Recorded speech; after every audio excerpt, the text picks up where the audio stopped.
बेटा, हमारा एक्सीडेंट हो गया है। मुझे ज्यादा चोट नहीं आई, पर तेरी माँ की हालत गंभीर है। कुछ पैसों की जरूरत है और तेरी माँ को खून भी चढ़ाना है। 62 साल के माधव जी ने अपने बड़े बेटे से फोन पर कहा, पापा मैं बहुत व्यस्त हूँ आजकल, मेरा आना नहीं हो सकेगा। मुझे विदेश में नौकरी का पैकेज मिला है तो बस उसी की तैयारी कर रहा हूँ। आपका भी तो यही सपना था ना, इसलिए हाथ भी तंग चल रहा है। पैसे की व्यवस्था कर लीजिए, मैं बाद में दे दूंगा। उनके बड़े इंजीनियर बेटे ने जवाब दिया। उन्होंने अपने दूसरे डॉक्टर बेटे को फोन किया तो उसने भी आने से मना कर दिया। उसे अपनी ससुराल में शादी में जाना था। हाँ, इतना जरूर कहा कि पैसों की चिंता मत कीजिए, मैं भिजवा दूंगा। ये अलग बात है कि उसने कभी पैसे नहीं भिजवाए। उन्होंने बहुत ही मायूसी से फोन रख दिया। अब उस नालायक को फोन करके क्या फायदा? जब ये दो लायक बेटे कुछ नहीं कर रहे तो वो नालायक क्या कर लेगा?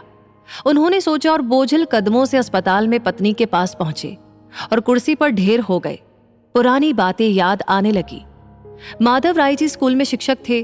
उनके 3 बेटे और एक बेटी थी। बड़ा इंजीनियर और मझला डॉक्टर था।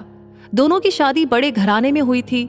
दोनों अपनी पत्नियों के साथ अलग अलग शहरों में रहते थे। बेटी की शादी भी उन्होंने खूब धूमधाम से की थी। सबसे छोटा बेटा पढ़ाई में ध्यान नहीं लगा पाया था। 11वीं के बाद उसने पढ़ाई छोड़ दी और घर में ही रहने लगा। कहता था मुझे नौकरी नहीं करनी, अपने माता पिता की सेवा करनी है। पर मास्टर साहब उससे बहुत नाराज रहते थे। उन्होंने उसका नाम नालायक रख दिया था। दोनों बड़े भाई पिता के आज्ञाकारी थे, पर वो गलत बात पर उनसे भी बहस कर बैठता था। इसलिए माधव जी उसे पसंद नहीं करते थे। जब माधव जी रिटायर हुए तो जमा पूंजी कुछ भी नहीं थी। सारी बचत दोनों बच्चों की उच्च शिक्षा और बेटी की शादी में खर्च हो गई थी। शहर में एक घर, थोड़ी जमीन और गांव में थोड़ी सी जमीन थी। घर का खर्च उनकी पेंशन से चल रहा था। माधव जी को जब लगा कि छोटा सुधरने वाला नहीं तो उन्होंने बंटवारा कर दिया और उसके हिस्से की जमीन उसे देकर उसे गांव में ही रहने भेज दिया। हालांकि वो जाना नहीं चाहता था, पर पिता की जिद के आगे झुक गया और गांव में ही झोपड़ी बनाकर रहने लगा। माधव जी सबसे अपने दोनों होनहार और लायक बेटों की बड़ाई किया करते थे। उनका सीना गर्व से चौड़ा हो जाता था, पर उस नालायक का नाम भी नहीं लेते थे। 2 दिन पहले दोनों पति पत्नी का एक्सीडेंट हो गया था। वो अपनी पत्नी के साथ सरकारी अस्पताल में भर्ती थे। डॉक्टर ने उनकी पत्नी को ऑपरेशन करने को कहा था। पापा, पापा, ये सुनकर तंद्रा टूटी तो देखा सामने वही नालायक खड़ा था।